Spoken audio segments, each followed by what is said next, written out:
चलो आज तिलक खड़ुए सब तिलक के सामान सरिया दिल बन जा बबुआ। हाँ बाबूजी। आओ लाओ सामान वाले लेके ऐसे सब सरिया जाओ हे धर जाओ धरो हे धरो ना ना जगह बा हेने धरा। अरे सिकरिया में धरो नीचे सिकरी पर टूट जाई। सिकरी के पे धरा। सिकरी के नीचे रख दो पहले है में ऐसे ये सब पूरी है। हां वो सब जाई आइयो तो कर ले ही जाए के बा। हां वो ले आओ आई धरा बाबूजी। ई है समधी के माला धरा करा खींच रखल निमन से बाबूजी। हां पैदल चले के बानू। हां पैदल जाए के बा। चलो ठीक है बा सामान चल जाई। अब पंडित जी के इंतजार बा ना। भगवान करस की बढ़िया ले बारात बियाह तिलक बीत जाओ बुचिया के बियाह शादी हो जाओ कि हमनियों के गंगा नहा ली जा का। हां तब का बच्चा क्या करता हो? राम बाबा खुश रहो आई बैठी बैठी क्या करता हो? सरिया में भजना सामान सब सामान सीरियल में बन जा।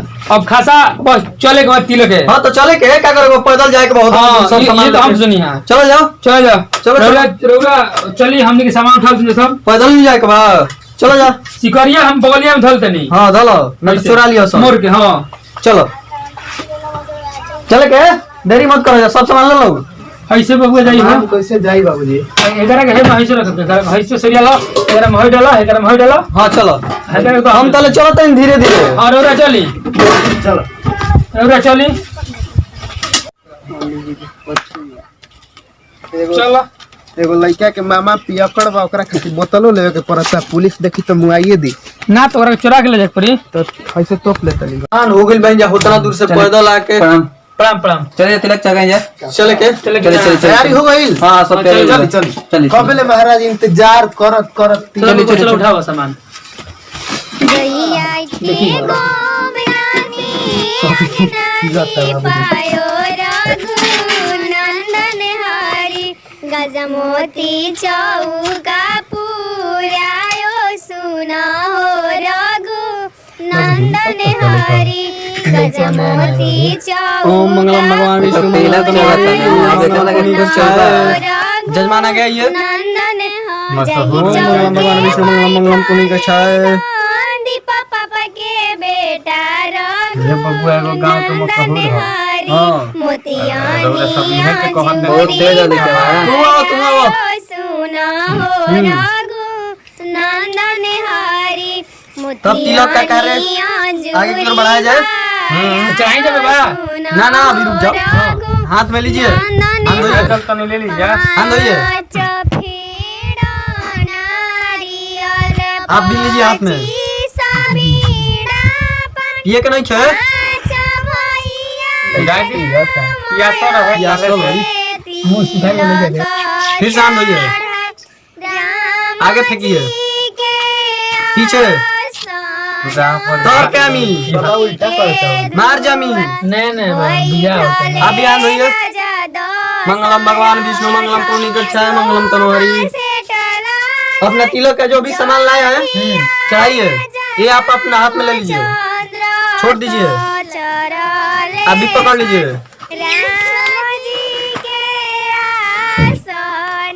रखिए इसमें तिलक चाहिए हाथ में चलो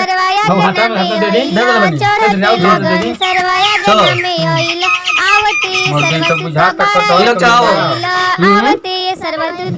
उन्हें सारे फरेला काट के दो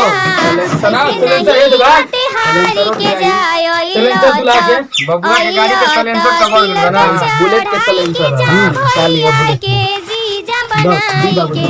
हली बढ़िया सोना के है नया ऑर्डर बनावल बा। ठीक है हां देखी कैमरामैन सब रिकॉर्ड करो को हाय बोल्टी है इतनी बोल्टी है एकदम ध्यान से नहाए जाएगा तो तन जा हमरा शांति को प्रसाद मत करे लगी बबुआ जी।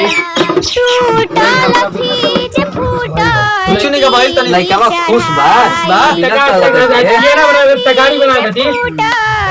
चलिए ठीक है बा। आज खाए पे खाती तीनों जगह साथ में तिलक चढ़ता ऐसे न दत्तमची तो वो तिलक चढ़ता है हिसाब से ऐसे न मुँह जायो तिलक है गमला हमारा तो चले खाती भैया के जीजा बनाई के जा छोड़ घेरा रखे दा तिलक चढ़ाई पता लग रहा है कि लड़के के मामा पियो को बोलने के कहते उधर दरिया ले बढ़िया हां पिए लंगा हो रहा के दिखाना के समय मम्मा के दम मम्मा का थोड़ा दम करके मिनट दम ना तो दारू पी लगा जी हुआ कांतरिंग पर ना दाल ना पेरन भरत रहन घर रहन है देखिए ये सब सामान में बड़े लोटा गिलास बाल्टी सब है ना चलिए ठीक है हां जल्दी जाओ ना पंडित जी अब बर्दाश्त नहीं क्यों देखिए बाबू के साथ मजाक करता है मजाक ना करो उस महाराज इस पर कुछ बात नहीं अभी फर्क और दूसरा नहीं यार शादी हां एगो सिकरिया रहे सिकरिया का चाइना में सिकरिया वाला ओ है अच्छा हां हेलो दुका का खेतवा हमर बेच के तुम दारू लेके हमर भगना के तिलक चढ़ता दारू एक लाई बन जाएगा एक तेल के से पेट भर दी ला धरो तनी गिलावा खेते पे चला होता है है तनी माला पहना दे लोग के सब बेचवा देलन दारू लेके आओ तो सब बेचे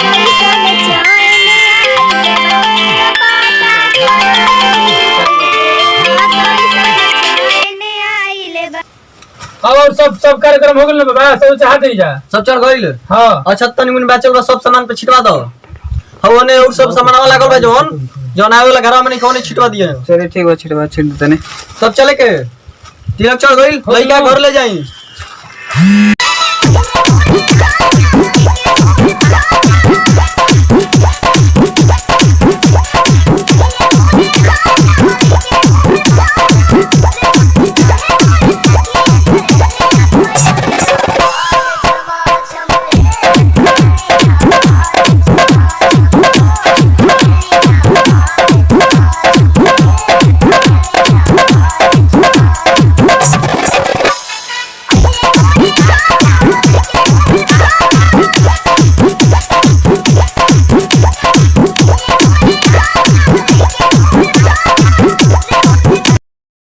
अपन गेटवा सजावए नीरज पापा अपन गेटवा सजावए नीरज पापा अवतारे दुल्हा दामाद ए लाला अवतारे दुल्हा दामाद अपन खोरिया बाहर ए दीपक भैया अच्छा अभी लीजिए जजमान कन्या को बुलाइए बाबू तनी ले बता कने के कौन दारू पियो मैं जल ले आओ जल्दी जल्दी कीजिए बाबा आप कने कहां बैठे हो जी यहां पर और ऐसे जी बाबू ओम मंगलम भगवान विष्णु मंगलम बाबू आओ तो बैठो बाबा कहां बैठे यहां पर बैठाइए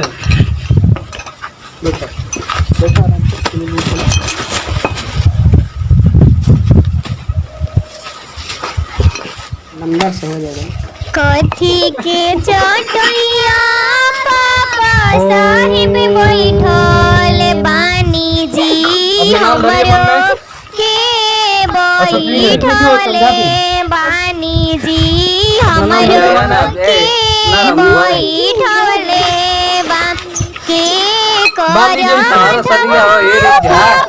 साहिब बानी जी हमरो से बाबू ने महाराज बानिए ना के चटैया बेटी बैठा बानी हो तोहरो के बैठले बानी दामदाई के हथवा बेटी धइले बानी चलिए, हो साफ करा लीजिए। तोहरो के साफ करा लीजिए। धइले बानी हो गेल में बड़ा ने हाँ ये शादी के हां तुरा हम ना राम पंडित जी रहो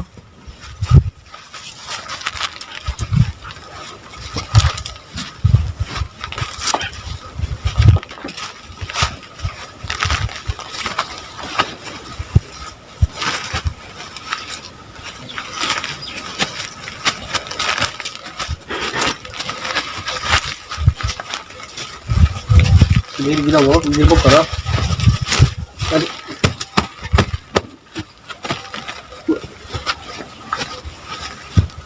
बैठो बाटी जा हो गइल सिंदूर डालिए जजमान हमारे ना बाबूजी तारा में डाला था पंडित जी हमको का नहीं लड़की को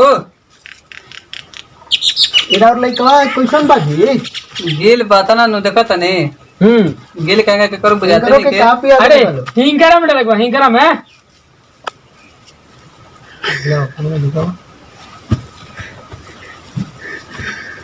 चलिए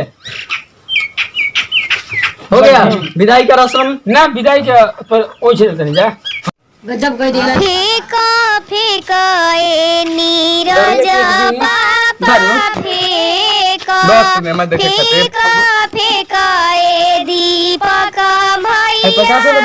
भैया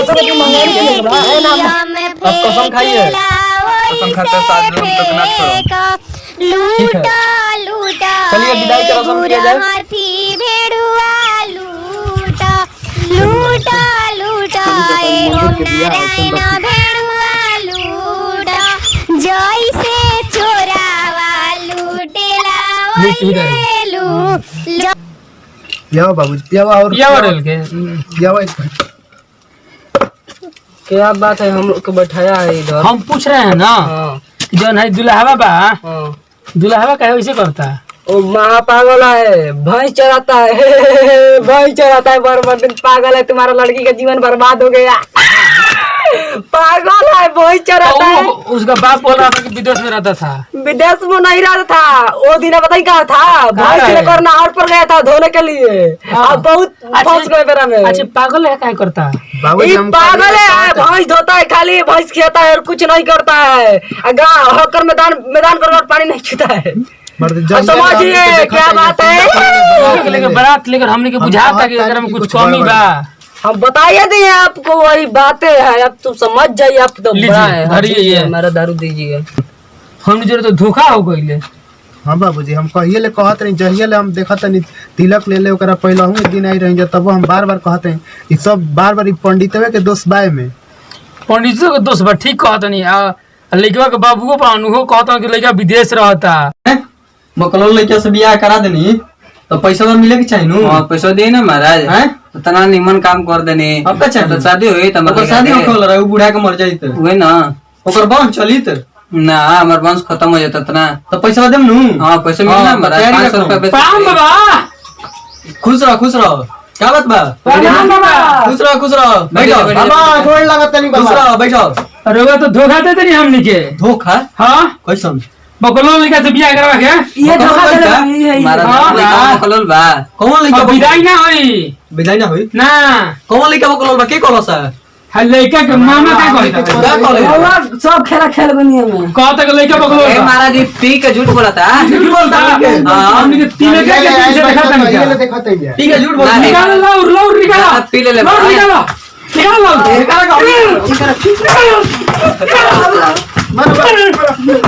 बबुआ भाई रे बबुआ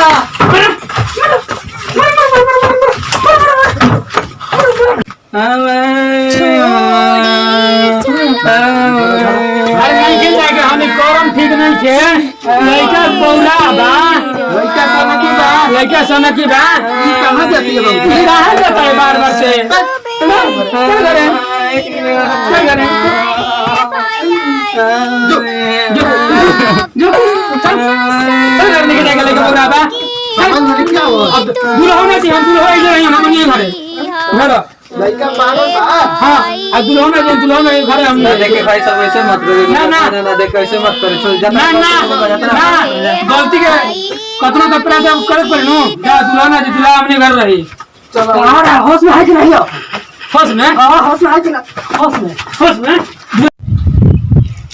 नमस्कार प्रणाम। सुपर गोल्डन एंटरटेनमेंट में रुआ सबनी के स्वागत बा। हम निशांत भारद्वाज, हम अनुराग चंद्रवंशी, अंगद से रोशन कुमार, सुनील कुमार, दीपक पुजारी, संदीप ठाकुर, नीरज गुप्ता।